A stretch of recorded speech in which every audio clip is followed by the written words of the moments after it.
তেল যে শুধু সৌদি আরবে, কুয়েতে আর কাতারে, বাংলাদেশে তেল নাই এটা ঠিক না।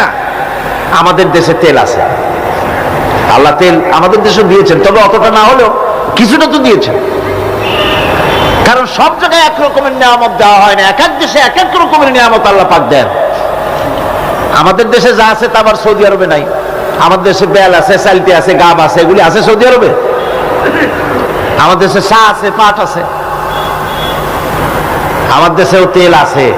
মাঝে মধ্যে তেলের কুয়া সিলেটের হরিপুর থেকে, বাখরাবাদ থেকে, ভোলা থেকে, বিভিন্ন জায়গা থেকে তেলের কুয়া বের করে দেখানো হয়।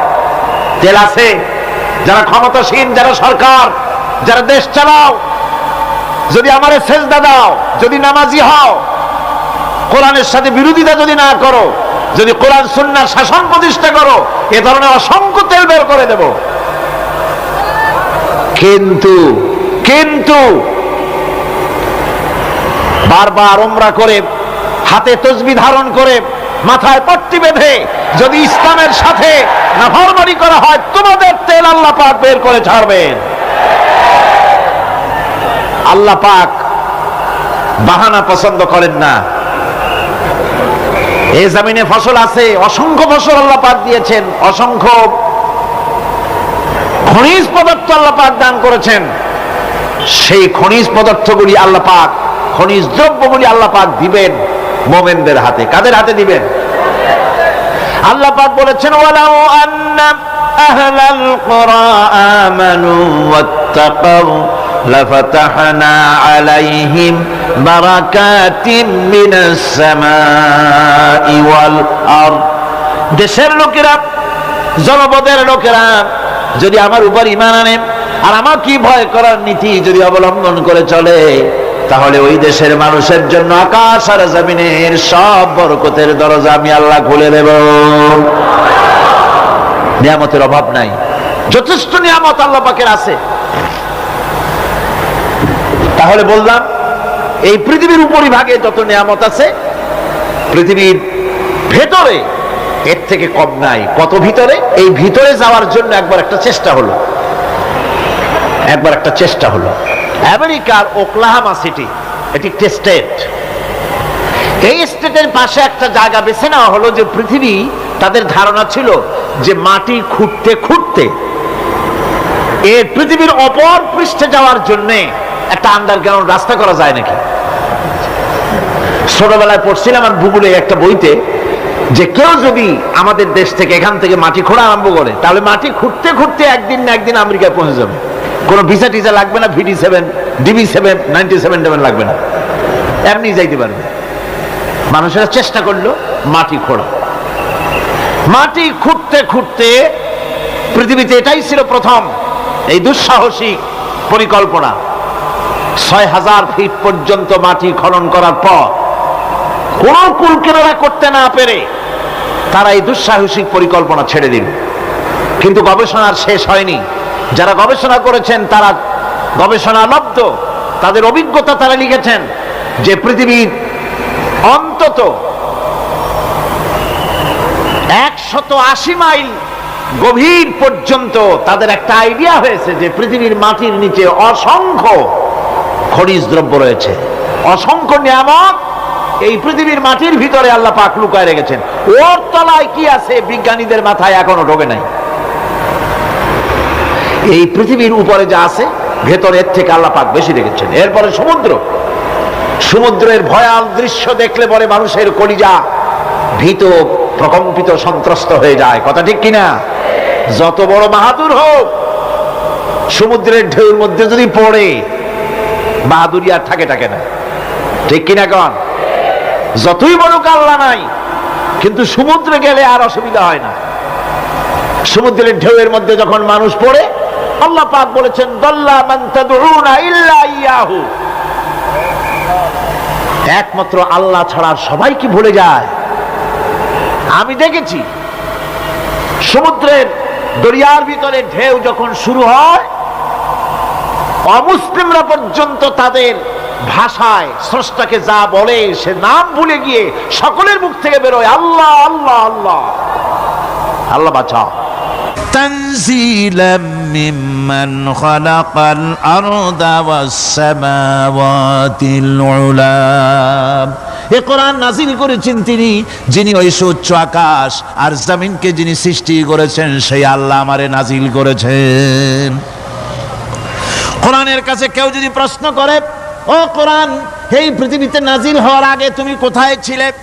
কেউ যদি প্রশ্ন করে, কোরআনে কারীম নিজে নিজের পরিচয় শোনায়, আমি কোথায় ছিলাম শোনো। বাল হুয়া কুরআনুম মাজিদুন ফি লাউহিম মাহফুজ। বরং এই কিতাব অতীব মর্যাদা সম্পন্ন সুরক্ষিত ফলকে লিপিবদ্ধ ছিল, আমি ছিলাম লোহে মাহফুজে, সেখান থেকে এসেছি। যদি কেউ প্রশ্ন করে, কোরআন কি কোরআন, তুমি কার উপরে অবতীর্ণ হয়েছ? জবাব কোরআন নিজেই দেয়, ওয়া আমিনু বিমা নুজ্জিলা আলা মুহাম্মাদ ওয়া হুয়াল হাক্কু মির রাব্বিহিম। ঈমান আনো সেই জিনিসের উপরে যেটা মুহাম্মদ সাল্লাল্লাহু আলাইহি ওয়াসাল্লামের উপর অবতীর্ণ হয়েছে। আবার অন্য আয়াতেও জবাব পাওয়া যায়, তাবারাকাল্লাযী নাযালাল ফুরকানা আলা আবদিহি লিয়াকুনা লিল আলামিনা নাযীরা। অতীব বরকতপূর্ণ মহান সত্তা সেই আল্লাহ রাব্বুল আলামিন, যিনি তার বান্দার পরে ফুরকান অবতীর্ণ করেছেন। সুবহানাল্লাহি ওয়া বিহামদিহি। কোরআনের নাম আমি বলেছিলাম শুধু কোরআন নয়, অনেক নাম আছে। কোরআনের আরেক নাম ফুরকান। কোরআনের আরেক নাম কি? আল ফারকু বাইনাল হাক্কি ওয়াল বাতিল। কোরআন হচ্ছে সেই মহাসত্য যা মিথ্যা এবং সত্যের মধ্যে পার্থক্য সূচিত করে, মঙ্গল এবং অমঙ্গলের মধ্যে পার্থক্য সৃষ্টি করে, যা সত্য এবং মিথ্যার মধ্যে তাফরিকা সৃষ্টি করে, সত্যকে মানুষকে বুঝিয়ে দেয়। তার নাম হচ্ছে ফুরকান। এবার যদি প্রশ্ন করা হয়, ও কোরআন, বুঝলাম তুমি লোহে মাহফুজে ছিলে, বুঝলাম তুমি নবীজির উপরে নাজিল হয়েছো, এবার বলো তুমি কোন মাসে নাজিল হয়েছো? তুমি তো আসছিলা প্রথম, কোন মাসে নাজিল হয়েছো? এ প্রশ্ন যদি কেউ করে, কোরআন তার জবাবে বলবে, শাহরু রমাদানাল্লাযী উনজিলা ফীহিল কুরআন। রমজানের পবিত্র মাসে আমি অবতীর্ণ হয়েছি। সুবহানাল্লাহ। যদি প্রশ্ন করা হয়, রমজানে তো আসছো, কিন্তু প্রথম নাজিল হয়েছিল কোন সময়? ওটা কি দিন ছিল না রাত ছিল? কোরআন তার জবাবে বলে, ইন্না আনজালনাহু ফি লাইলাতিল কদর। কদরের পবিত্র রাতে আমি এই পৃথিবীতে আমার আগমন ঘটেছিল। যদি প্রশ্ন করা হয়, বুঝলাম সবই, কেন নাজিল হয়েছে তুমি? এই পৃথিবীতে তোমার আসার উদ্দেশ্য কি? মূল কাজটা কি? এই প্রশ্ন যদি করা হয়, কোরআনে কারীম তার জবাবে বলে, শোনো কেন এসেছি। লিতুখরিজান নাসা মিনাজ যুলুমাতি ইলান নূর। আমার মিশন হচ্ছে গোটা বিশ্ব মানবতাকে পঞ্জীভূত জমাট বাঁধা অন্ধকারের ভেতর থেকে টেনে বের করে আলোর সন্ধান দিতে, আলোর দিকে আনার জন্য আমি কোরআন নাজিল হয়েছি। গোটা পৃথিবীর মানুষ আছে অন্ধকারের ভিতরে। কিসের মধ্যে? অন্ধকার কি? অন্ধকার হচ্ছে পুঁজিবাদ, অন্ধকার সমাজতন্ত্র, অন্ধকার ধর্ম নিরপেক্ষতাবাদ, অন্ধকার জাতীয়তাবাদ। মানুষের তৈরি করা যত মতবাদ সব কি? জোরে কোন, সবগুলি কি? অন্ধকার। আজকে আসার সময় দেখলাম দেওয়ালে লেখা, সমাজতন্ত্র আমরা প্রতিষ্ঠা করে ছাড়ব। চিন্তা করলাম, যারা লিখছেন তারা কি পাগল না ছাগল? কি আশ্চর্য কথা! যেই মতবাদ পৃথিবীর মাটি থেকে যে দেশে জন্মগ্রহণ করেছে, এই মতবাদ সেই দেশের লোকেরা ঝাঁটা মেরে তাদের দেশ থেকে বিদায় করে দিল, তাদের কাছ থেকে কোদাল হাতুড়ি বিদায় করে দিল, পতাকা ছিন্ন ভিন্ন করে জুতার তলে শেষ করে দিল। লেনিন মার্ক্সের তৈরি করা শত সহস্র বিলিয়ন মার্ক্সের বইগুলি আগুন জ্বালিয়ে দিল।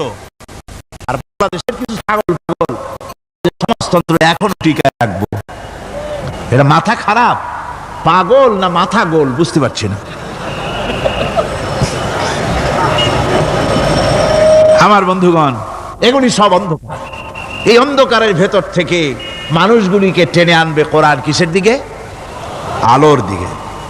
এবার যদি প্রশ্ন করা হয়, বুঝলাম তুমি অন্ধকার থেকে আলোর দিকে নিয়ে আসবে। আলোর দিকে আসলে পরে ফায়দাটা কি হবে, মূল ফায়দাটা বুঝায় দাও, আসল ফায়দা কি হবে তোমারে যদি মানি। কোরআন তার জবাব দেয়, নিজের পরিচয় নিজে তুলে ধরে, ফামান তাবিআ হুদায়া ফালা খাউফুন আলাইহিম ওয়ালা হুম ইয়াহজানুন। এই কোরআনকে যদি মেনে চলো, এই কোরআনের আইন যদি মানো, সমাজে মানো, ব্যক্তিতে মানো, পরিবারে মানে, রাষ্ট্রে মানো, জীবনের সব ক্ষেত্রে সমস্ত জায়গায় যদি এই কোরআনকে মেনে চলো, ফালা খাউফুন আলাইহিম, তাহলে তোমাদের কোনো ভয় থাকবে না, ওয়ালা হুম ইয়াহজানুন, কোনো চিন্তাও থাকবে না। কিসের ভয় থাকবে না? কোরআনের আইন মেনে যদি চলো সমাজে ও রাষ্ট্রে, চুরির ভয়, ডাকাতির ভয়, জেনার ভয়, হত্যার ভয়, সন্ত্রাসের ভয়, কোনো ভয় থাকবে না।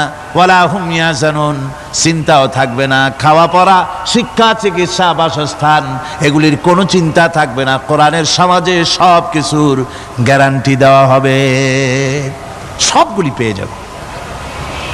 এখন যদি আবার প্রশ্ন করা হয়, কোরআন বুঝলাম তোমারে মানলে পরে সব ফায়দা হবে, তাহলে এবার জবাব দাও, তোমার ভিতরে কি রাজনীতি আছে নাকি?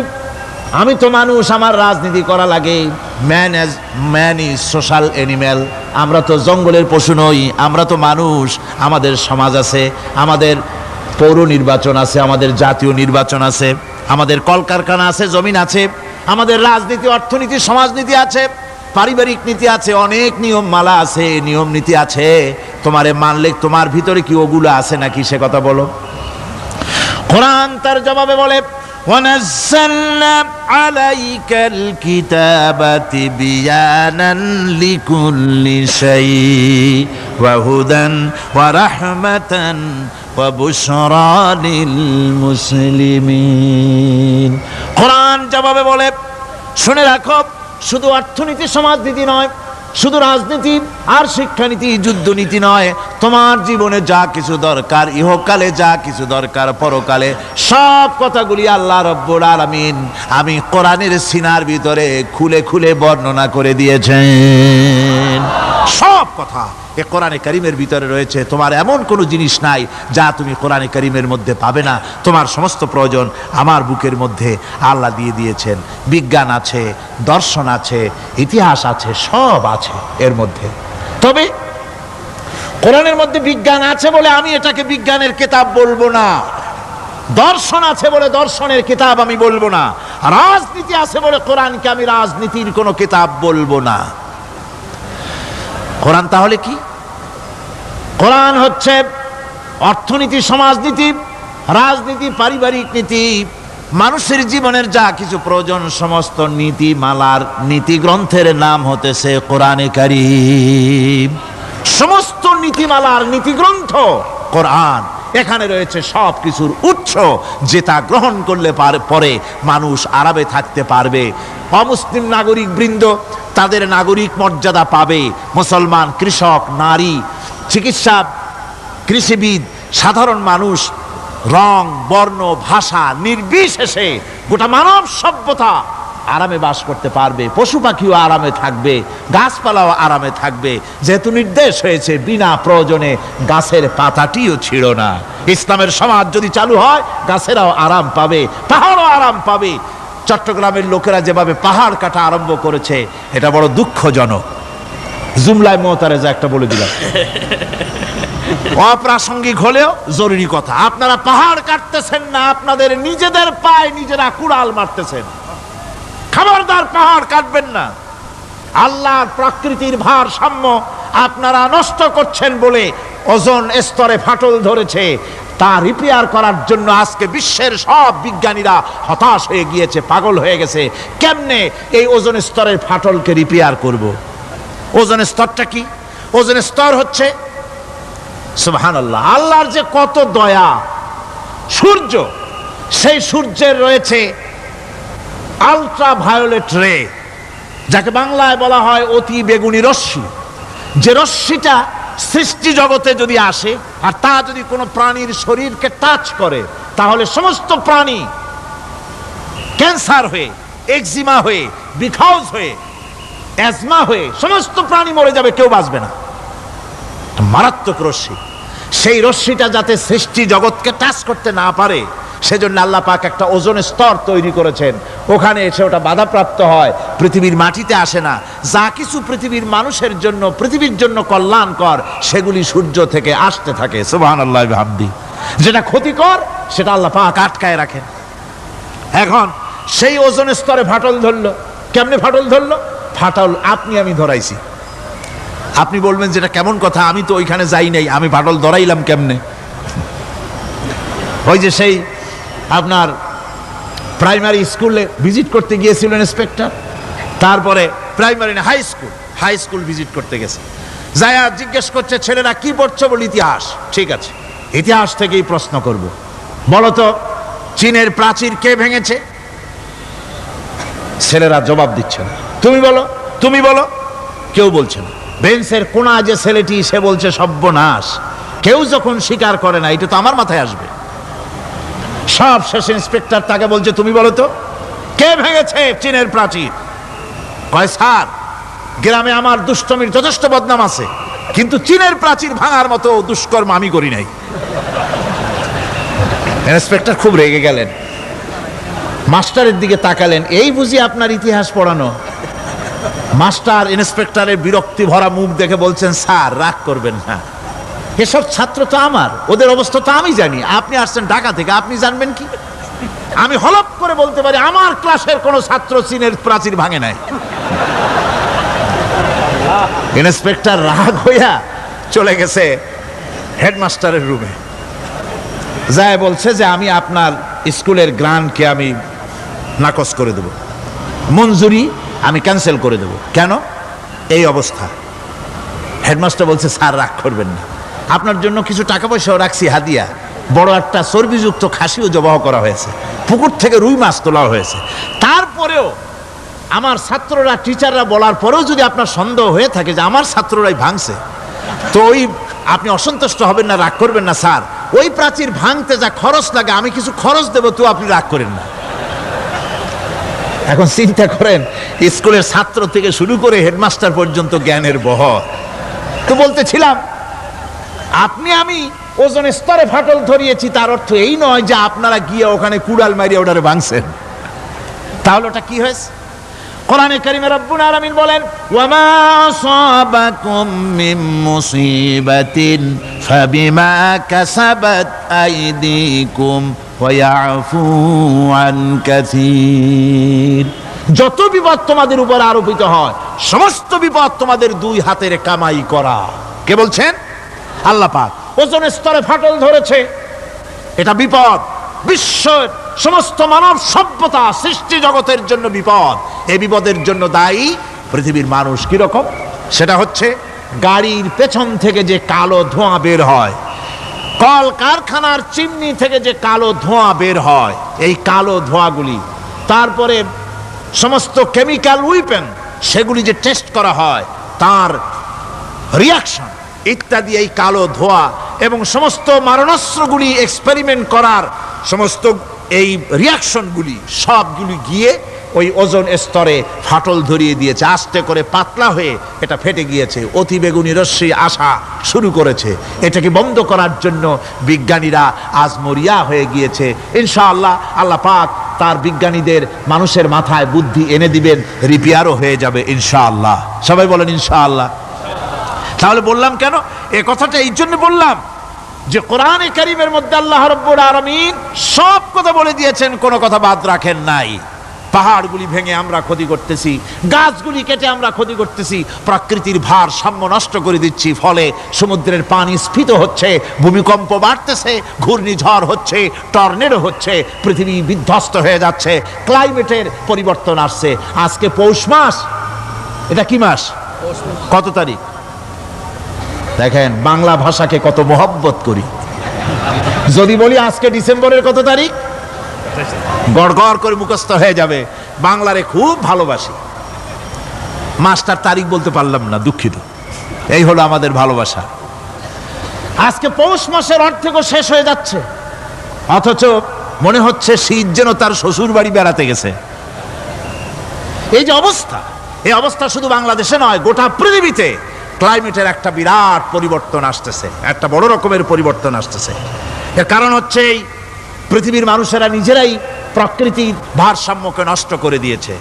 এই ভারসাম্য নষ্ট হওয়ার কারণে আবহাওয়ার পরিবর্তন হচ্ছে, সামুদ্রিক জলোচ্ছ্বাস বাড়তেছে, ভূমিকম্প, আগ্নেয়গিরি ইত্যাদি হচ্ছে এবং পৃথিবীর মানুষ বিধ্বস্ত হচ্ছে। বলতেছিলাম এই কোরআনে কারীমের মধ্যে আল্লাহ পাক সব কথা বলে রেখেছেন। যদি জানতাম, বুঝতাম, তাহলে এই অবস্থার সৃষ্টি হতো না। এটা বিজ্ঞানের বই নয়, রাজনীতির বই নয়, সমাজনীতির বই নয়, বরং সমস্ত নীতিমালার উচ্চ, জ্ঞানের উচ্চ হচ্ছে আল কোরআন। জ্ঞানের উচ্চ কি? আরো জোরে বলেন, জ্ঞানের উচ্চ কি? আল কোরআন। পবিত্র কোরআনে এমন এমন ঘটনা আল্লাহ পাক বলেছেন যা ষষ্ঠ শতাব্দীর দুনিয়া এ সম্পর্কে কিছুই জানতো না। অবশ্য কিছু কিছু ঘটনা ইহুদিদের কিতাবে অতিরঞ্জিত আকার এবং বিকৃত অবস্থায় এসেছে, কিন্তু কোরআনে কারীম দুনিয়ার মানুষকে আদম সৃষ্টি, নূহের বন্যা, তারপরে মুসা আলাইহিস সালাম ফেরাউনের ঘটনা, ইব্রাহিম আলাইহিস সালামের নমরুদের ঘটনা এবং ইউসুফ আলাইহিস সালামের কাহিনী সবগুলিকে সুন্দর করে কোরআন শরীফ উপস্থাপনা করেছে রাসূলের মাধ্যমে, যা পৃথিবীর ইতিহাসে কেউ জানতো না। সেগুলি আল্লাহ পাক জানাইছেন কিভাবে?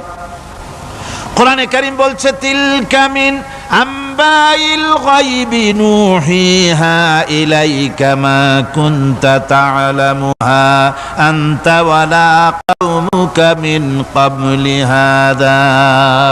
এ হলো সব অজ্ঞাত ঘটনা। সমস্ত ঘটনাগুলি আল্লাহ পাক তার হাবিবকে শুনিয়ে বলে দিলেন, সব অজ্ঞাত ঘটনা যা তুমি জানতে না, তোমার কোনো জানা ছিল না, আমি ওহীর মাধ্যমে তোমাকে সব জানাইছি। ইউসুফ আলাইহিস সালামকে যখন তার ভাইয়েরা কুয়ার মধ্যে ফেলে দিতেছিল তখন তুমি উপস্থিত ছিলে না, এই ঘটনা ওহীর মাধ্যমে আমি জানালাম। মুসা আলাইহিস সালামকে যখন ফেরাউন দরিয়ার ভিতরে ফেলে দিল, সেই সময় তুমি সিনাই পর্বতের পাশে দাঁড়িয়ে সব দৃশ্য লক্ষ্য করনি, অথচ আমি ওহীর মাধ্যমে সব তোমাকে খুলে খুলে বলে দিয়েছি। আল্লাহ পাক সমস্ত ঘটনাগুলিকে বলে বলে কোরআন শরীফের মধ্যে সব সাজিয়ে দিলেন, বলে দিলেন।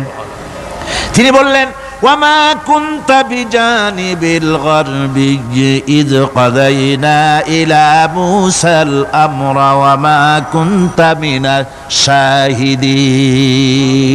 ফিরআউন যে মুসার সঙ্গে যে ব্যবহারটা করলো, এ সময় সেখানে তুমি উপস্থিত ছিলে না, আমি ওহীর মাধ্যমে তোমাকে তা জানিয়েছি। كذلك نقص عليك من أنباء ما قد سبق وقد آتيناك من لدنا ذكرا। আল্লাহ পাক বলেন, এভাবে আমি আপনার কাছে অতীত ঘটনাবলী ওহীর মাধ্যমে নিখুঁতভাবে আপনার সামনে সব বলে দিয়েছি। আমার ভাইয়েরা, এই বিশ্বলোকে ঊর্ধ্ব লোক সম্পর্কে নির্ভুল তথ্য বর্ণনা আল্লাহ পাক করে দিয়েছেন কোরআনের মাধ্যমে। 1665 খ্রিস্টাব্দে স্যার আইজাক নিউটন তিনি আবিষ্কার করলেন মাধ্যাকর্ষণ শক্তিকে। এই মাধ্যাকর্ষণ শক্তি, ল অফ গ্র্যাভিটেশন, এ সম্পর্কে মানুষের এই থেকে কিছু জানলো, কিন্তু আজ থেকে 1400 বছর আগে আল্লাহ রাব্বুল আলামিন তার উম্মি নবী, যিনি কোনো বিজ্ঞানাগারে লেখাপড়া করেন নাই, কোনো সায়েন্স রিসার্চ করেননি, যিনি কোনো কলেজ ইউনিভার্সিটিতে পড়াশোনা করেননি, তার মাধ্যমে জানিয়েছেন মাধ্যাকর্ষণ শক্তির কথা। কোরআন বলছে, ইন্নাল্লাহা ইউমসিকুস সামাওয়াতি ওয়াল আরদা আন তাজুলা। এই পৃথিবী এবং সমস্ত গ্রহ উপগ্রহকে আল্লাহ পাক বলছেন, আমি এমন এক শক্তি দিয়েছি যে শক্তির মাধ্যমে একটা আরেকটাকে আকর্ষণ করে রাখছে। এই পৃথিবীতে মাধ্যাকর্ষণ শক্তি শুধু পৃথিবীর নাই, সূর্যের আছে, মঙ্গলের আছে, নেপচুনের আছে, ইউরেনাসের আছে, বৃহস্পতির আছে। প্রত্যেকটি গ্রহের আলাদা আলাদা মাধ্যাকর্ষণ শক্তি আছে, আর এই শক্তির বলে একটা আরেকটাকে টেনে ধরছে যাতে করে বিচ্ছিন্ন হয়ে না যায়, যাতে করে ধ্বংসপ্রাপ্ত না হয়। এগুলি আল্লাহ পাক এই তথ্যগুলি কোরআনে কারীমের মধ্যে বলেছেন। ফলে মরিস বুকাইলির মতো লোক, যিনি ফরাসি দার্শনিক, তিনি বলেছেন দুনিয়ার সমস্ত বিজ্ঞানীদের থিওরি হচ্ছে এই যে বিজ্ঞানের কোনো থিওরি ফাইনাল নয়। আজ একটা হচ্ছে, কাল সেটাকে পরিবর্তন করে নতুন আরেক থিওরি আসতেছে। কিন্তু কোরআনে কারীমের মধ্যে আমি, কে বলতেছেন কথা? না না না, মরিস বুকাইলি বলছেন, কোরআন শরীফের ভিতরে আমি যে বিজ্ঞানের তথ্য পেয়েছি, থিওরি পেয়েছি, তার কোনো পরিবর্তন আজও হয় নাই, ভবিষ্যতেও হওয়ার কোনো সম্ভাবনা নাই। মরিস বুকাইলি মনে করেছিলেন বেদ আর বাইবেলে যেমন ভুল আছে, কোরআন শরীফে ওই রকম ভুল আছে, নাউজুবিল্লাহ। সেই জন্য তিনি আরবি শিখলেন কোরআন বোঝার জন্য, ভুল ধরার জন্য। কোরআন শিখলেন কি জন্যে? ভুল ধরার জন্য। আর এমন শেখা শিখছেন, ওই আরবি শিক্ষা মানে আমাদের দেশের লোকদের মতো আনাকুম জানাকুম শেখে নাই, ভালো করেই শিখছে, ভালো করেই মুখস্থ করেছেন, তার ভালো করে আরবি শিখেছেন, তারপরে কোরআন শরীফ পড়েছেন, তারপরে তিনি এ কোরআন পড়ে তেলাওয়াত করে বুঝে এরপরে তিনি বই লিখেছেন দি Bible, the Quran and science. এই বইয়ের মধ্যে তিনি পরিষ্কার লিখেছেন কোরআন পড়লাম, এর ভিতরে একটা নক্তা দেওয়ার, একটা কলমের ফোঁটা দেওয়ার জায়গা কারো নাই। কোরআন নিঃসন্দেহে মহান স্রষ্টা আল্লাহ রাব্বুল আলামিনের মানুষের বানানো কিতাব, এটা হতে পারে না। সুতরাং কোরআন শরীফের মধ্যে আল্লাহ পাক সব কথা বলে দিয়েছেন। বিজ্ঞানের সাথে কিন্তু কোরআনের সংঘর্ষ নাই। অনেকে মনে করে যে বিজ্ঞান আর কোরআন এর মধ্যে বিরাট সংঘর্ষ, না, বিরাট সংঘর্ষ নয়, দুই একটা পয়েন্টে সংঘর্ষ থাকতে পারে। অধিকাংশ ব্যাপারই বিজ্ঞান, আমি মনে করি বিজ্ঞানের আবিষ্কার যত বাড়বে কোরআন বোঝা মানুষের জন্য তত সহজ হবে। এটা আমার ধারণা, এটা আমার ধারণা। বিজ্ঞানের সাথে দুই একটা পয়েন্টের উপরে সংঘর্ষ আছে, যেমন চন্দ্র এবং সূর্য সম্পর্কে, সৌরজগৎ সম্পর্কে Copernicus, Kepler, Galileo, Newton, Einstein মহাশূন্য সম্পর্কে যে সব বক্তব্য রেখেছেন, সেসব বক্তব্যের সাথে কোরআন শরীফের কিছুটা বৈপরীত্য রয়েছে। যেমন কেউ বলেছেন সূর্য ঘোরে, পৃথিবী স্থির, কেউ বলে সূর্যের চতুর্দিকে পৃথিবী ঘোরে, কেউ কয় চন্দ্র ঘোরে, কেউ কয় আমরা কি আর বসে থাকি, আমরাও ঘুরি। কিন্তু আসলে ঘোরেটাকে কে ঘোরে, এ ফয়সালা কে দেবে? কে দিবে বলুন তো?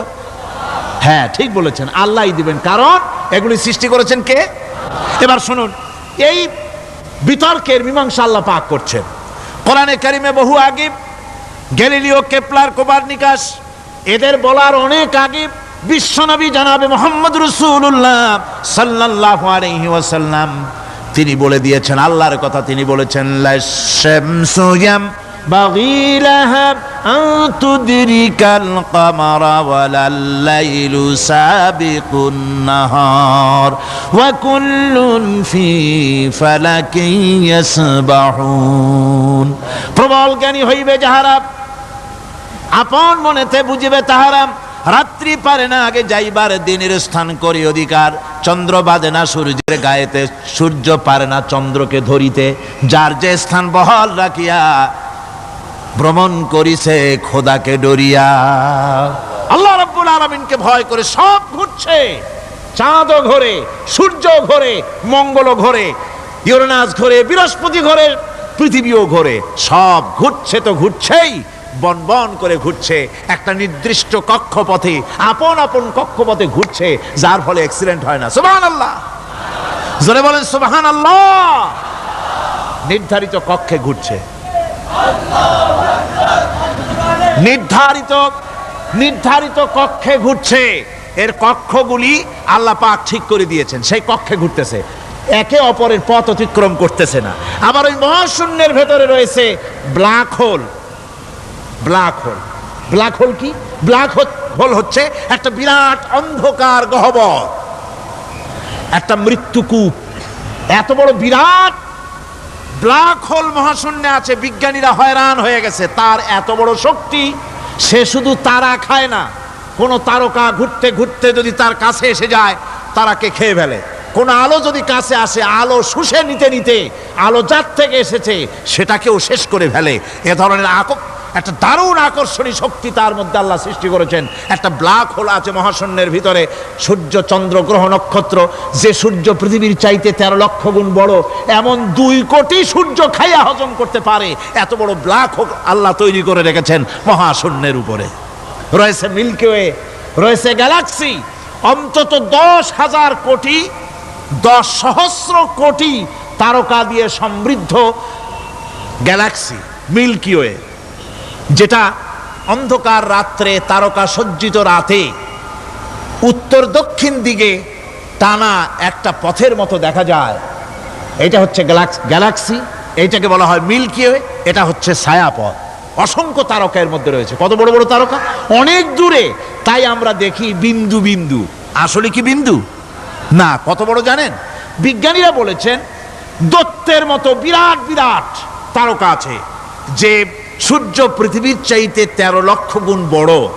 এরকমের সূর্যের অন্তত 3 কোটি সূর্য খাইয়া হজম করতে পারে এরকম অসংখ্য তারকা মিল্কি ওয়ের ভিতরে আল্লাহ সৃষ্টি করেছেন।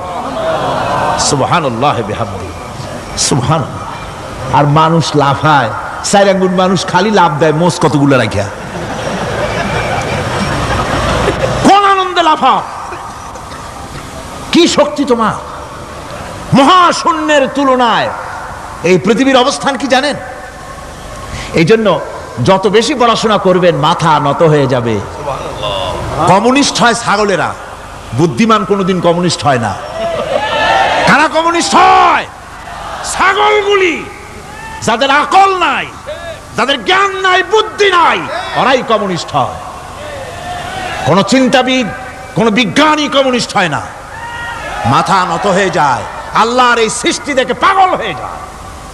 নিঃসন্দেহে আল্লাহ আছেন, নইলে পরে এগুলি হয় কি করে? আমি চিন্তা করে পাই না কমিউনিস্ট হয় কেমন, কতখানি পাগল হইলে হয়।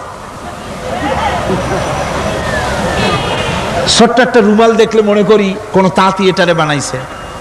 একটা এই কি জানি কয় মাইক দেখলে মনে করি কেউ এটাকে বানাইছে। টেবিল দেখলে মনে করি কেউ বানাইছে। ফ্রিজ দেখলে মনে করি বানাইছে কেউ। একটা সুই দেখলে মনে করি কেউ এটাকে বানাইছে। আর এই বিশাল পৃথিবী, ওই বিশাল আকাশ, কমিউনিস্টরা কয় এমনি এমনি হইছে। কয় বোতল খায় দৈনিক আল্লাহই জানে। আমার বন্ধুগণ, মাথা নত হয়ে আসবে চিন্তা করলে কি বিশাল সৃষ্টি আল্লাহ পাকের। এই ছায়াপথ, এই গ্যালাক্সি, এর তুলনায় পৃথিবীর অবস্থান কোথায়? পৃথিবীর অবস্থানটা হচ্ছে, আমার হাতে এটি একটি কলম। এই কলমটা কাগজের উপরে আমি যদি এই নিপটা রাখি, কাগজের ভিতরে নিপে যতটুকুন জায়গা টাচ করবে, মহাশূন্য গ্যালাক্সি মিল্কি ওয়ে, আল্লাহর ওই মহাশূন্যের তুলনায় পৃথিবীর অবস্থান একটা কলমের নিপে যতটুকুন জায়গা নেয় এর থেকে বেশি নয়। এই যদি হয় পৃথিবী, তাহলে সেই পৃথিবীর মানুষ আপনি, আপনি কতটুকুন? সলিমুদ্দি বসিরুদ্দি খালি লাফায়। আমার বন্ধুগণ, লাভ কি? লাভের চোটে বলে হ্যান করেঙ্গে ত্যান করেঙ্গে, লাঠিকে আন্দার মুগুর ভরেঙ্গে। কয়দিন পর শোনা যায় শীত হয়ে পড়ছে, কিছু নাই। সুতরাং আল্লাহ পাকের অসীম সৃষ্টি জগৎ, এর সঙ্গে বিজ্ঞানের সংঘর্ষ কম, 2-1টা পয়েন্টে আছে। বাকি সবগুলিতে বিজ্ঞানের আবিষ্কার যত বাড়তেছে, আল্লাহরে চেনা, সৃষ্টি জগৎকে জানা মানুষের জন্য তত সহজ হচ্ছে। এই কথাগুলি আমি সামনের দিকে আরো বলবো ইনশাআল্লাহ। সবাই বলেন ইনশাআল্লাহ, যাতে আমাদের বুঝে আসে। আর রহমান আল্লামাল কোরআন, কোরআন শিখিয়েছেন আমাদেরকে। রহমান এমন নিয়ামত দিয়েছেন যার মধ্যে সব আছে। মানুষ সৃষ্টির ব্যাপারে, মানব সৃষ্টির ব্যাপারে নির্ভুল তথ্য যদি পেতে হয়, তাহলে কার কাছে যাব? জোরে কন। আল্লাহর কাছে যেতে হবে। আর আল্লাহর কাছে না যাইয়া মানব সৃষ্টির রহস্য যদি জানতে যাই ডারউইনের কাছে, তাহলে আপনার মামু হবে সুন্দরবনের বান্দরেরা। ঠিক কিনা? বান্দরেরা হবে মামু, সিম্পাজি ওরাং ওটাং হবে আপনার নানার দাদা। তার কারণ ডারউইন সাহেব বলেছেন মানুষ এর পূর্বপুরুষ হলো বাঁদর, সিম্পাজি, ওরাং ওটাং। এটা হলো তার থিওরি অফ ইভলিউশন। বিবর্তনবাদের এই বিবর্তনবাদের থিওরি পেশ করতে গিয়ে তিনি বলেছেন মানুষ হলো বান্দরের জাত। আরে বেটা, তুই বান্দরের জাত। নিজের লেজ কাটিয়া সকলের লেজ কাটা আরম্ভ করতে যাচ্ছে। কি পাগলের পাগল, মানুষ হয়েছে বান্দরের জাত। আশ্চর্য কথা। কেমনে কইলে? তো বললো যে সিম্পাজি দেখছে, তো সে সিম্পাজি দেখে তার মনে হয়েছে যে মানুষ ওইরকমই তো দেখা যায়, তো মানুষ বুঝি বান্দর থেকেই আসছে। আমি বলি পৃথিবীতে এমন পাগল আমি কোনোদিন দেখিও নাই, শুনিও নাই যে কোনো পাগল পাবদা মাছ দেখে বলেছে যে এটা হচ্ছে বোয়াল মাছের পূর্বপুরুষ। টাকি মাছ দেখে কোনো ছাগলেও বলেছে আজ পর্যন্ত যেটা হলো শোল মাছের পূর্বপুরুষ। পুঁটি খাইতে খাইতে আস্তে আস্তে বিরাট শোলে পরিণত হয়ে গেছে, কোনো পাগলেও বলেনি। আচ্ছা, মেনে নিলাম ডারউইন সাহেবের থিওরি, মেনে নিলাম 1 সেকেন্ডের জন্য যে বান্দর থেকেই মানুষ হইছে। এখনো তো বানর প্রজাতি আছে না শেষ হয়ে গেছে? আছে কিনা? তাহলে সুন্দরবনে যান, যে দেখুন কোন বাঁদর কি এ পর্যন্ত দেখা গেছে যে কোমর পর্যন্ত মানুষের মতো হয়ে গেছে? আর একটু দুধ আর পনির আর একটু এই শুটকি মাছ লোট্টা ফিশ খাওয়াইলে আর কদিনের মধ্যে এই বান্দরটা মানুষ হয়ে যাবে? হয়েছে এরকম? বাঁদরের 12 আনা মানুষ হয়ে গেছে, 14 আনা মানুষ হয়ে গেছে, আর অল্প একটু বাকি। এরকম দেখা গেছে কোথাও? দেখা যায়নি। এগুলি পাগলামি কথা, পাগলামি কথা। মানুষ বানর থেকে আসেনি, মানুষ ওরাং ওটাং থেকে আসেনি, মানুষ সিম্পাজি থেকে আসেনি। মানুষ এসছে কোত্থেকে? এটা জানতে হলে এ নির্মূল তথ্য জানার জন্য আসতে হবে কোরআনের কাছে। কার কাছে? আল্লাহ রাব্বুল আলামিন তার হাবিবের মুখ থেকে মানব সৃষ্টি রহস্য তিনি উদ্ঘাটন করে দিয়েছেন। তিনি বলেছেন, দুনিয়াবাসীকে শুনিয়েছেন, ফালয়ানজুরিল ইনসানু মিম্মা খুলিক খুলিকা মিম্মা ইন দাফিকিন ইয়াখরুজু মিন বাইনিস সুলবি ওয়াত তারাইব। আল্লাহ পাক বলেন, মানুষ কি তার সৃষ্টি রহস্য দেখে না? কেমনে তাকে আমি সৃষ্টি করেছি? মায়ের বক্ষ পিঞ্জর থেকে, বাপের পৃষ্ঠ থেকে সবেগে নির্গত এক ফোঁটা নাপাক পানি দিয়ে আমি আল্লাহ মানুষকে সৃষ্টি করেছি। বান্দর থেকে নয়, ওরাংওটাং থেকে নয়, সিম্পাজি থেকে নয়, মানুষের অরিজিন মানুষ। আদম থেকে তোমরা জন্মগ্রহণ করেছো, আদম এসেছে মাটি থেকে, তোমরা এসেছো আদম থেকে। সুবহানাল্লাহ বিহামদি। এটাই হলো মানব সৃষ্টির রহস্যের কথা আল্লাহ পাক বলে দিয়েছেন। অন্যত্র আল্লাহ বলেন, ইন্না খালাকনাকুম মিন তুরাবিন সুম্মা মিন নুতফাতিন সুম্মা মিন আলাকাতিন সুম্মা মিন মুদগা। নিষ্প্রাণ মাটি থেকে তোমার উৎপত্তি হয়েছে, আর এই নিষ্প্রাণ মাটি দিয়ে তোমাকে তৈরি করা হয়েছে।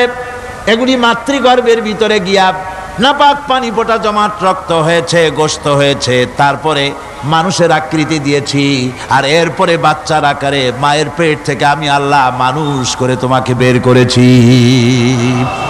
সুতরাং মানব সৃষ্টি রহস্যের কথা বিজ্ঞানের সাথে যেটা সাংঘর্ষিক হবে কোরআনের সাথে, আমরা সেটা মানতে পারি না। আমাদেরকে মানতে হবে মূল জ্ঞানের কেতাবটা। মূল জ্ঞানের কেতাব কোনটা? জোরে কন্ত কোনটা? কোরআন। এখানে সব কথা আল্লামাল কোরআন। কোরআন শিখিয়ে মানুষকে আল্লাহ পাক সবচাইতে বড় দয়া করেছেন, এর থেকে বড় দয়ার হয় না। কোরআন শিখিয়েছেন আমাদের, যার মধ্যে সমস্ত তথ্যের কথা আল্লাহ পাক বলেছেন। The universe and doctor Einstein বইয়ের ভিতরে লেখা হয়েছে যে একদিন এমন হবে যখন ধীরে ধীরে সূর্য তার আরো হারিয়ে ফেলবে, চন্দ্র নিষ্প্রভ হয়ে যাবে, আর পৃথিবী আস্তে আস্তে তার গতি হারিয়ে ফেলবে। একথা আজকের বিজ্ঞানীরা অথবা আজ থেকে কয়েক বছর আগের বিজ্ঞানীরা একথা বলছেন। কিন্তু রাসূল করিম সাল্লাল্লাহু আলাইহি ওয়াসাল্লামের মুখ থেকে আজ থেকে 1400 বছর আগে, যিনি বিজ্ঞানাগারে মোটেও পড়াশোনা করেন নাই, লিখতে জানেন না, পড়তে জানেন না, সই করতে জানেন না, বিজ্ঞান আজ যে কথা বলছে সেই কথা 1400 বছর, 1500 বছর আগে রাসূল করিমের মুখ থেকে আল্লাহ পাক বলছেন। কোরআনে কারীম বলছে, ইয়াসআলু আইয়ানা ইয়াউমুল কিয়ামা ফাইদা বারিকাল বাসারু ওয়া খাসাফাল কামারু ওয়া জুমিআশ শামসু ওয়াল কামার। হে রাসূল, রাসূলের কাছে জিজ্ঞাসা করে কিয়ামত কবে হবে? আল্লাহ পাক বলেন, বলে দিন যেদিন চন্দ্র তার আলো হারিয়ে ফেলবে, যেদিন সূর্য তার আলো হারিয়ে ফেলবে, আর চন্দ্র আর সূর্য সব একাকার হয়ে যাবে। হাজারা বলছে চাঁদে আলো থাকবে না, সূর্য আগের থেকে তার উত্তাপ এবং আলো স্তমিত হতেছে, এবং হতে হতে এমন এক পর্যায়ে আসবে যখন সূর্য আলো হারিয়ে ফেলবে। বিজ্ঞানীরা গত 4-5 বছর আগে এ বক্তব্য রেখেছেন, কিন্তু 1400 বছর আগে বিজ্ঞানের লালনাগারে লেখাপড়া না করে হুজুরের মুখ থেকে আল্লাহ কথা বলে দিয়েছেন। তাহলে বিজ্ঞানের আসল কিতাব কোনটা? জোরে বলেন কোনটা? আল্লাহ পাক আরো বলেন, ইজা শামসু কুবিরাত ওয়া ইযান নুজুমুন কাদারাত ওয়া ইযাল জিবালু সুজ্জিরাত। তারকাগুলি, সূর্যের আলো থাকবে না, নক্ষত্রগুলো স্থানচ্যুত হয়ে যাবে, কক্ষচ্যুত হয়ে যাবে, পাহাড়গুলিকে পরিচালিত করে দেওয়া হবে, কিছুই থাকবে না, সব শেষ হয়ে যাবে। বিজ্ঞানীরা আজ বলতেছে যে সব শেষ হয়ে যাবে, কিছুই থাকবে না, সব শেষ হবে। বিজ্ঞানীরা বলতেছেন, কোরআন অনেক আগে বলেছে, কুল্লু মান আলাইহা ফান ওয়া ইয়াবকা ওয়াজহু রাব্বিকা যুল জালালি ওয়াল ইকরাম। সব শেষ হয়ে যাবে, বিশ্বে যা কিছু আছে সব লয় হবে, ক্ষয় হবে, ধ্বংস হবে, কিচ্ছু থাকবে না, থাকবেন শুধু আল্লাহ সুবহানাহু ওয়া তাআলা। সুবহানাল্লাহি ওয়া বিহামদি। কোরআনে কারীম একথা বহু আগে আমাদেরকে জানিয়ে দিয়েছে। সুতরাং আসল জ্ঞানের কিতাবটাই হচ্ছে কোরআনে কারীম। এই কোরআনের কাছে আমরা যত যেতে পারবো, যত কোরআন বুঝতে পারবো, ততই আমাদের জন্য আমরা সমৃদ্ধ হতে পারবো, আমাদের উপর আল্লাহর রহমত আসবে, আমরা সমাজ চালাতে পারবো, আমরা দেশ চালাতে পারবো, আমরা দুনিয়ায় শান্তি পাবো, আমরা আখিরাতেও মুক্তি লাভ করতে পারবো।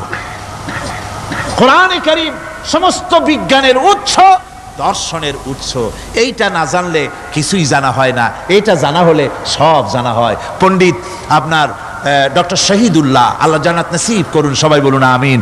তিনি বলতেন, বড় বড় সেমিনারে গিয়ে বলতেন তিনি, যে আপনারা যারা বক্তব্য রাখতে এসেছেন, জনগণকে বলছি না, যারা বক্তব্য রাখতে এসেছেন, এমএ পাস করেছেন, ডিগ্রি করেছেন, পিএইচডি করেছেন, এভারসিএস করেছেন, বহু কিছু ডিগ্রি আপনারা লাভ করেছেন, নামের আগে 6 হাত লম্বা ডিগ্রি আপনারা লাগাইছেন, আপনারা পণ্ডিত ঠিকই, কিন্তু এই কোরআন শরীফের জ্ঞান যদি আপনাদের না থাকে, আপনারা পণ্ডিত, তবে আপনারা মূর্খ পণ্ডিত। কি পণ্ডিত? কি পণ্ডিত? মূর্খ পণ্ডিত। ওরা বলে যে মৌলবীরা জানে কি, মৌলবীরা জানে কি?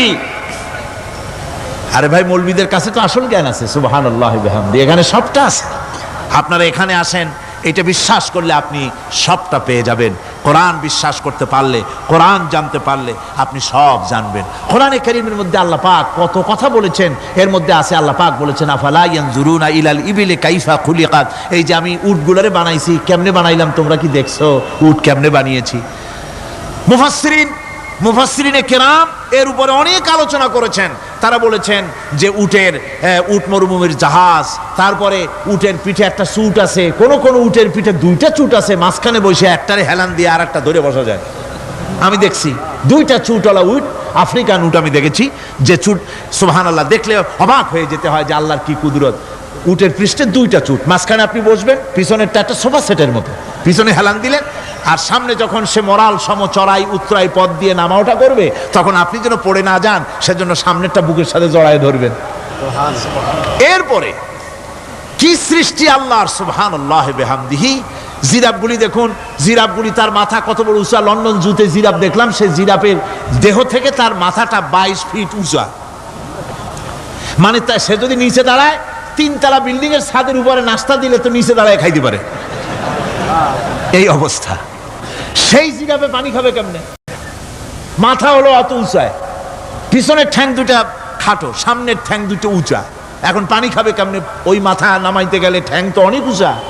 আল্লাহ পাক এমন সুন্দর ব্যবস্থা করলেন, সামনের 2টা ঠ্যাং এভাবে সরায় দেওয়ার মতো। ও যখনই পানি খায় দেখলাম 2টা ঠ্যাং অনেক ছেড়ায় দেয়, 2 দিকে ঠ্যাং চলে যায়, তখন মাথাটা সহজে নিচে নামায় আসে, পানি খাইতে পারে। এই সুযোগগুলি আল্লাহ সুবহানাহু ওয়া তাআলা তিনি করে দিয়েছেন। ওমা কুন্না আনিল খালকি গাফিলিন, আমি আমার সৃষ্টি জগৎ সম্পর্কে অমনোযোগী নহি। সুবহানাল্লাহ ওয়া বিহামদিহি। ভল্লুকগুলি কি বিরাট বিরাট একটা ভল্লুক, শ্বেত ভল্লুক দেখেছি, কৃষ্ণ ভল্লুক দেখেছি, হাঁটতেছে মনে হয় যেন পায়ের তলায় হাফসুল করা, ঠিক জুতা পায়ের তলাটা যেমন দেখা যায় ওই রকমের তলাটা, গায়ে একেবারে পশম। লোক ওই বরফের দেশে থাকতো, সে শীত কষ্ট না পায়, সেই জন্য আল্লাহ একটা কম্বল ওর গায়ে জড়ায় দিয়েছে, অটোমেটিক কম্বল। সুবহানাল্লাহি বিহামদিহি। তো উট, আল্লাহ বলছেন উট কেমনে বানাইছি দেখছো? আফালা ইয়ানজুরুনা ইলাল ইবিলি কাইফা খুলিকাত। উট বানালাম কেমনে দেখেছিস? মানুষ অবাক হলো, আল্লাহ এত কথা থুইয়া উটের কথা বলছেন, কারণ নানান রকম মানুষ বলল। শেষ পর্যন্ত প্রাণীতত্ত্ববিদরা তারা আবিষ্কার করলেন মূল কারণটি। অনেক কারণ আছে আল্লাহ পাকে কথা বলার। উট তো মরুভূমির জাহাজ, তারপরে উট মানুষের অনেক উপকারে আসে, এ কথা বলা হয়েছে। প্রাণীতত্ত্ববিদরা খুঁজে খুঁজে তারা দেখতে পেয়েছে যে উটকে জবাহ করে দেখা গেছে, উট সমস্ত প্রাণী বাতাস থেকে অক্সিজেন যতটা গ্রহণ করে ততটা ছেড়ে যায়। যতটা গ্রহণ করে ততটা ছেড়ে যায়।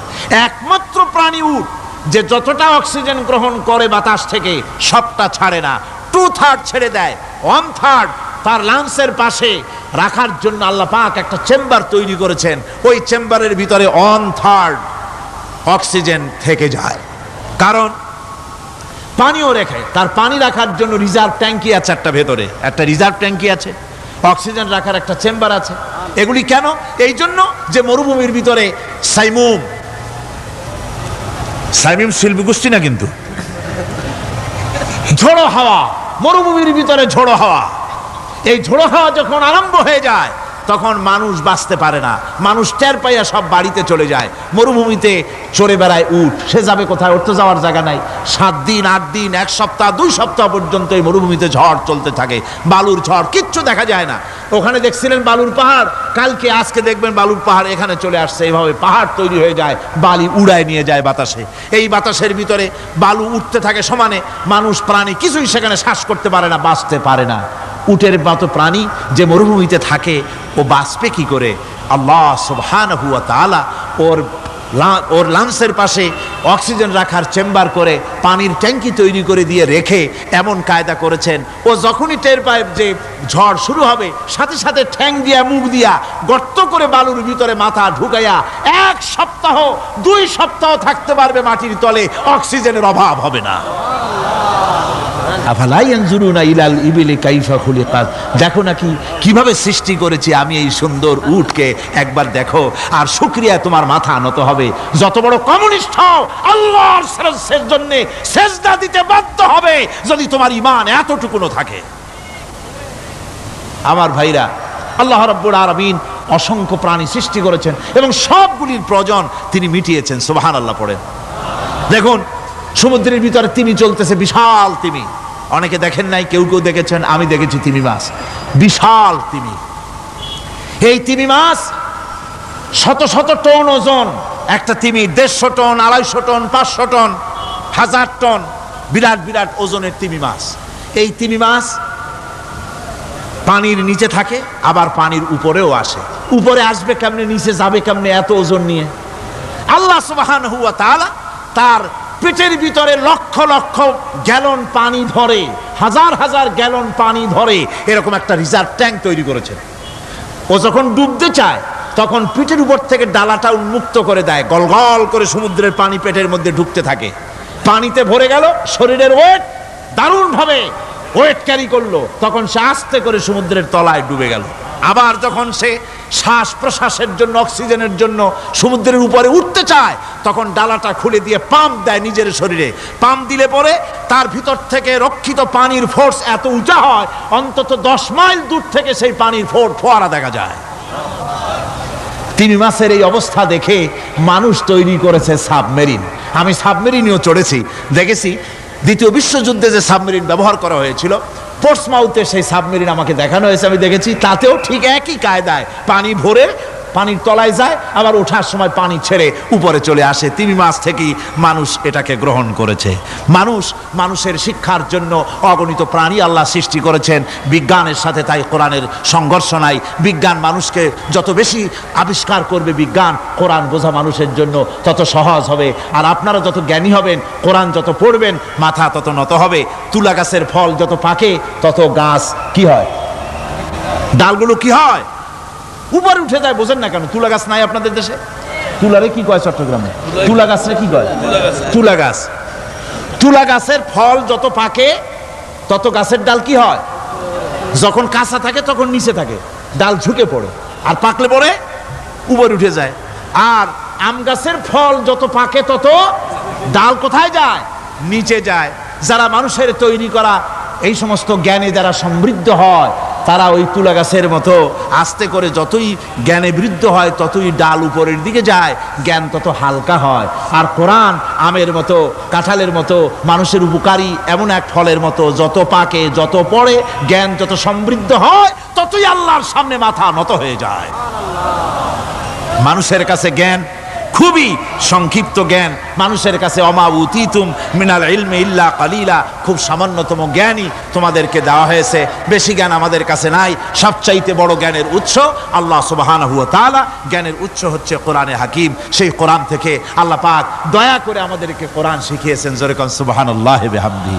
এই কোরআনের সব কথা, আল্লাহ আর রহমান আল্লামাল কোরআন, আল্লাহর সবচাইতে বড় দয়া আমাদেরকে কোরআন শিখিয়েছেন। জোরে কোন সুবহানাল্লাহ। সেই কোরআনের মর্যাদা, সেই কোরআনের শিক্ষা, সেই কোরআন দিয়ে আমাদের কি ফায়দা ইত্যাদি কথা আমি ধীরে ধীরে আপনাদের সামনে আলোচনা করব ইনশাআল্লাহুল আজিজ। সবাই বলেন আমিন। আমার ভাইরা, এই আলোচনা থেকে কেউ মাহরুম হবেন না, এই আলোচনা থেকে কেউ মাহরুম হবেন না। একজনে গতকাল বলেছিলাম, 3 জনকে যদি দাওয়াত দিয়ে আনেন তাহলে ফায়দাটা কি জানেন? আপনার দাওয়াতে একটা ভাই যদি অতিরিক্ত আসেন এ মাহফিলের মধ্যে ওয়াজ শোনার জন্য, কোরআন শুনলেন, কোরআনের দিকে আকৃষ্ট হলেন, নামাজি হলেন, দিনদার হলেন, পরেজগার হলেন, আপনি মরে যাবেন, কিয়ামত পর্যন্ত এই সব আল্লাহ পাক আপনার আমলনামায় লিখে দিবেন। জোরে বলেন আমিন, আরো জোরে বলেন আমিন, আল্লাহুম্মা আমিন। ربنا ظلمنا أنفسنا وإن لم تغفر لنا وترحمنا لنكونن من الخاسرين ربنا لا تزغ قلوبنا بعد إذ هديتنا وهب لنا من لدنك رحمة إنك أنت الوهاب ربنا العالمين। হাজার হাজার মুসলমান নরনারী দীর্ঘক্ষণ ধরে তোমার কোরআনের কথা শুনেছি, মেহেরবানি করে সওয়াবটুকু রাসূল করিম সাল্লাল্লাহু আলাইহি সাল্লামের রূহ মুবারকে পৌঁছে দাও। তাম পৃথিবীর মাটির নিচে যত মুমিন মুমিনাত শুয়ে আছে, আল্লাহ তুমি মেহেরবানি করে কবরগুলিকে জান্নাতের টুকরায় পরিণত করে দাও। আমাদের মা বাপ যাদের দুনিয়া থেকে বিদায় হয়ে গেছে, আল্লাহ দয়া করে তাদেরকে জান্নাতবাসী করে নিও। রব্বির হামহুমা কামা রব্বায়ানি সগীরা, রব্বির হামহুমা কামা রব্বায়ানি সগীরা। হায় আল্লাহ তাআলা, এই মাহফিলের আয়োজন যারা করেছেন, ইসলামী সমাজ কল্যাণ পরিষদকে তুমি মঞ্জুর করে নিও আল্লাহ রাব্বুল আলামিন। तमाम পৃথিবীর বুকে মুসলমানেরা যত জায়গায় বিপদে আছে, মুসিবতে আছে, আল্লাহ তুমি দয়া করে মেহেরবানি করে বিপদগ্রস্ত মুসলমানদের হামি ও নাসির হয়ে যাও রব্বুল আলামিন। এই মাহফিল আরো 3 দিন এখানে হবে বলে আমাদের প্রোগ্রাম রয়েছে। আল্লাহ বাকি 3 দিন তোমার কুদরতি নিজাম দিয়ে তুমি এটাকে পরিচালিত করে দিও আল্লাহ রব্বুল আলামিন। এই মাহফিল যারা আয়োজন করেছেন, এবছর দারুণভাবে ঋণগ্রস্ত হয়ে তারা এই মাহফিলের ব্যবস্থা করেছেন, আল্লাহ তুমি দয়া করে তাদের ঋণ পরিশোধ করার মতো তৌফিক দিয়ে দিও। তোমার বান্দাদের দিল তাদের দিকে মাইল করে দিও রব্বুল আলামিন। এই মাহফিলের যিনি মুরব্বী হযরত মাওলানা শামসুদ্দিন সাহেবের জন্য গতকাল দোয়া করেছি, আজও করছি, গত বছরও করেছি। তোমার কাছে আমরা কাঁদতেই থাকবো, দোয়া করতেই থাকবো, যেহেতু তোমার দরজা ছাড়া আর বান্দার কোনো দরওয়াজা নাই রব্বুল আলামিন। তুমি মেহেরবানি করে আমাদের এই ভাইকে দয়া করে চক্ষুষ্মান করে দাও, তার দৃষ্টিশক্তি দয়া করে তুমি ফিরিয়ে দাও রব্বুল আলামিন। তুমি তোমার বান্দাদের দোয়া তোমার দরবারে মঞ্জুর করে নাও। মা বোনেরা কষ্ট করে প্রতিদিন আসেন, হায় আল্লাহ মা বোনদেরকেও হেদায়েত নসিব করে দাও, মা বোনদের যাতায়াত আসান করে দাও, আর তাদেরকে তোমার দিন বুঝে দিনের রাস্তায় চলার তৌফিক দিয়ে দিও। রব্বানা তাকাব্বাল মিন্না ইন্নাকা আনতাস সামিউল আলিম ওয়া তুব আলাইনা ইন্নাকা আনতাত তাওয়াবুর রহিম। সুবহানা রাব্বিকা রাব্বিল ইজ্জাতি আম্মা ইয়াসিফুন ওয়া সালামুন আলাল মুরসালিন আলহামদুলিল্লাহি রাব্বিল আলামিন। বিহাক্কি লা ইলাহা ইল্লাল্লাহু মুহাম্মাদুর রাসূলুল্লাহ। আসসালামু আলাইকুম ওয়া রাহমাতুল্লাহ।